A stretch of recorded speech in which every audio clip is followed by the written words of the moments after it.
देवकी विदायकं वन्देहं श्रेष्ठदेवतं हरे कृष्णो मनोहरं मनोजवमारुतदात्मजन्मानयोगमुख्यं श्रीरामदूतं शरणं प्रपद्ये।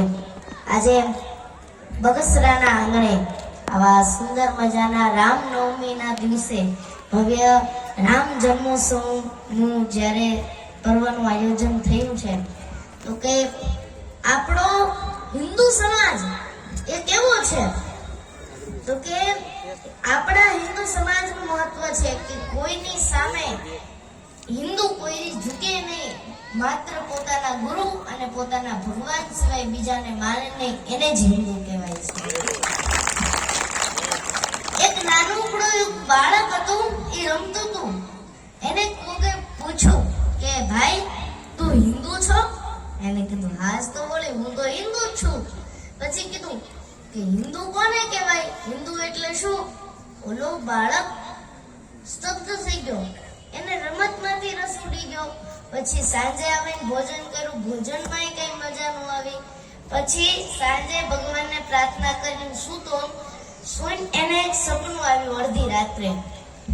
ઈ મસ્ત મોટા જૂના કાળમાં પહોંચી ગયેલો ને ઓમના મધુર સ્વર સંભળાતા અને સામે એક વડલાનું ઝાડ હતું ને એક ઋષિ મુનિ તપ કરતા હતા। મુનિ પાસે ગયો અને એને કીધું કે જય હો ઋષિ મહારાજ, મને એક પ્રશ્ન છે। કીધું બોલ બેટા। કે મહારાજ હિન્દુ કોને કહેવાય? તેને પોતાની કુટીરમાં લઈ ગયા ને 4 વેદો પડ્યા હતા। એ 4 વેદો દેખાડીને કીધું કે આ 4 વેદોને માને ને એને હિન્દુ કહેવાય। એને કીધું કે 4 વેદોમાં આવે શું? એને કીધું જ્ઞાન। જ્ઞાન તો આવે, પણ કોનું જ્ઞાન? તો કે આત્મા અને પરમાત્માનું જ્ઞાન આવે। તો કે આત્મા અને પરમાત્માનું જ્ઞાન એટલે શું? તો કે હવે હું તને સમજાવું। જો હિન્દુ એટલે એક મુદ્દામાં કેવું હોય તો 4 વેદોને માને એને હિન્દુ કહેવાય। 2 મુદ્દામાં કેવું હોય તો 4 વેદોની અંદર આવેલા આત્મા અને પરમાત્માના જ્ઞાનને માને એને હિન્દુ કહેવાય। 4 મુદ્દામાં કેવું હોય તો 4 વેદોની અંદર આવેલા આત્મા અને પરમાત્માના જ્ઞાનની 4 શ્રેણીઓ એટલે કર્મ વિજ્ઞાન, ધર્મ વિજ્ઞાન, મૂર્તિ પૂજા અને પુનર્જન્મ, આ 4 ને માને એને હિન્દુ કહેવાય। એક વખત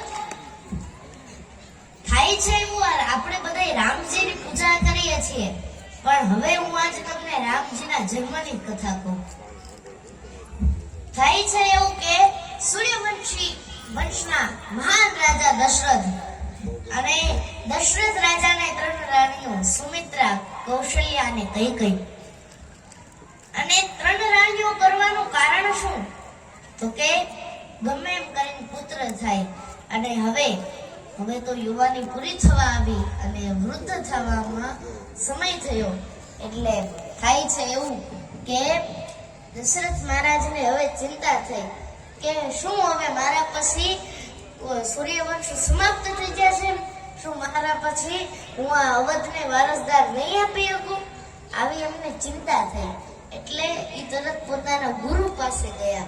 અને જ્યારે કોઈ પણ રસ્તો મળતો નથી ને, ત્યારે માણસ અને આત્માને એક જ હોવાનો હોય, અને દશરથ મહારાજ પોતાના ગુરુ પાસે જાય છે અને ગુરુને કહે છે, હે મહારાજ, તમે અમારા વંશ ઉપર ખૂબ કૃપા કરી છે, પણ અમારા વંશની અંદર શું વારસદાર નહીં થાય? શું મારા પછી આ રાજ સમાપ્ત થઈ જશે સૂર્યવંશનું? ત્યારે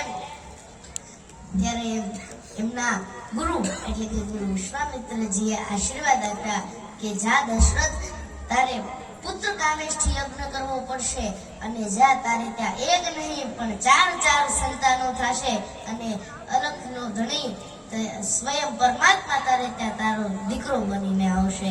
આવા આશીર્વાદ ગુરુએ આપ્યા છે। અને પછી દશરથ મહારાજ શૃંગી ઋષિને બોલાવવા નીકળ્યા છે। શૃંગી ઋષિને વિનંતી કરી છે, અને શૃંગી ઋષિની સાથે અયોધ્યાની અંદર પધારે છે, અને અયોધ્યાની અંદર શૃંગી ઋષિએ પુત્ર કામેષ્ઠી યજ્ઞ કર્યો છે। અને હવે આપણે એમ તો જાણીએ કે રામ ભગવાનનો ભગવાનનો જન્મ થયો, પણ ઈ કોઈને હજી ખબર નથી કે રામ ભગવાનનો જન્મ થયો એની સાથે હનુમાનજીનો પણ જન્મ થયો તો. એની કથા આજે મારે કહેવી છે. આ રામાયણમાં નથી અને શિવ પુરાણમાં નથી. આ કથા છે આનંદ રામાયણની, કે જે મુખ્ય રામાયણ છે.